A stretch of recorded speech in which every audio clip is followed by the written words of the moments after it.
अध्यक्ष महोदय, सन 24-25 अर्थसंकल्पाच्या नगर विकास विभागाच्या मागणीवर बोलण्यासाठी मी उभा आहे। माझ्या मतदारसंघात ठाणे, कल्याण, डोंबिवली महानगरपालिका येतात। दोन्ही महानगरपालिकांमध्ये रस्ते, पाणी ह्या समस्या मोठ्या प्रमाणावर आहेत। त्याबद्दल वारंवार महापालिकेकडे पाठपुरावा करीत आहे। अध्यक्ष महोदय, कल्याणशीर रस्त्याचे रुंदीकरणाचे काम पूर्णपणे भूसंपादनाअभावी रखडले आहे।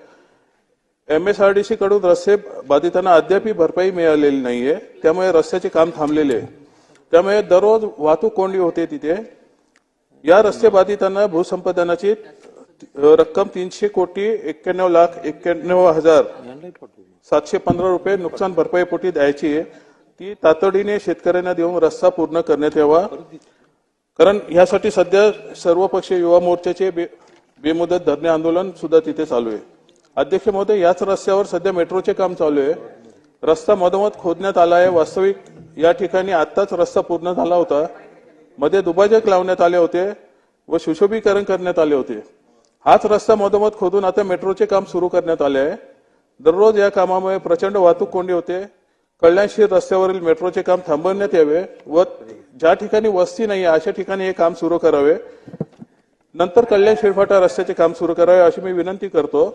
या मधल्या काळात कल्याणशीर रस्त्याला पर्यायी रस्ते विकसित करावे ही माझी मागणी आहे।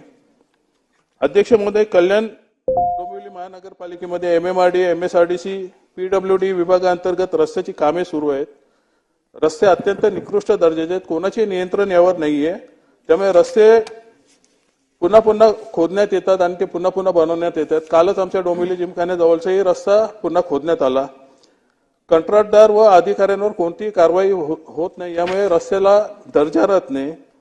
त्यामुळे ठाणे, कल्याण, डोंबिवली महानगरपालिकेतील सर्व विभागातील रस्त्याचे त्रयस्थ संस्थेतर्फे ऑडिट करण्याचे आदेश द्यावे अशी मी विनंती करतो। अध्यक्ष महोदय, कल्याण, डोंबिवली व ठाणे महानगरपालिकांमध्ये DP रस्त्यांची रखडलेली कामे आहेत।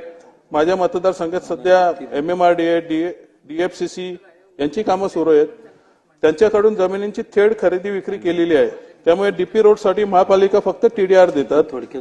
त्यामुळे शेतकरी जागा द्यायला तयार होत नाहीये। थेट खरेदीबाबत शासनाने धोरणात्मक निर्णय घेण्याची गरज आहे, अन्यथा DP रस्त्यावर नियोजित शहरे कधी होणार नाहीत। अध्यक्ष महोदय, माझ्या मतदारसंघातील 14 गावांचा समावेश नवी मुंबई महानगरपालिकेमध्ये करण्यात आला आहे। 2 मिनिटं परंतु अद्याप महानगरपालिकेकडून कोणतेही काम सुरू झालेले नाही। या बाबतीत तातडीने लक्ष घालून महानगरपालिकेकडून या 14 गावांचा नियोजित आराखडा तयार करण्याबाबत सूचना नवी मुंबई महानगरपालिकेला द्याव्यात ही मी विनंती करतोय। तसेच KDMC मधून वगळलेल्या 18 गावांची केस मान्य सर्वोच्च न्यायालयात अजून प्रलंबित आहे। त्याबाबत निर्णय घेऊन 18 गावांऐवजी मूळ 27 गावांची वेगळी नगरपालिका स्थापन करण्याकरता नव्याने पुढाकार घ्यावा ही विनंती मी आपल्या माध्यमातून करत आहे।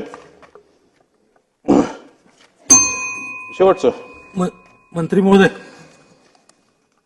संघात कन्क्लूड करा। उत्तर आहे अजून शेवटचं। माझ्या मतदारसंघात अमृत योजनेद्वारे काम सुरू आहे, परंतु ते अत्यंत धीम्या गतीने सुरू आहे।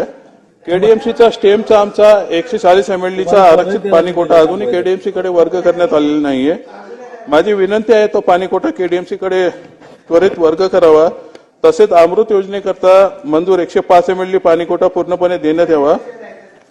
अध्यक्ष महोदय, माझ्याच मतदारसंघात मोठ्या प्रमाणात शेवटचं MMRDA व म्हाडा यांच्या माध्यमातून मोठमोठ्या गृहसंकुलाची कामं सुरू आहेत। त्यामुळे नजीकच्या काळातच प्रचंड पाणी टंचाईला या भागाला सामोरे जावे लागणार आहे। माझी विनंती आहे की MIDC च्या 12वी धरणासारखेच MMRDA व म्हाडाच्या माध्यमातून नवीन धरणाचे नियोजन या भागासाठी करावे। तसेच काळू, पोशीर, कुशिवली यासारख्या नियोजित धरणांचे काम कुठे अडले आहे हे तपासून त्यांच्या कामाला गती द्यावी ही विनंती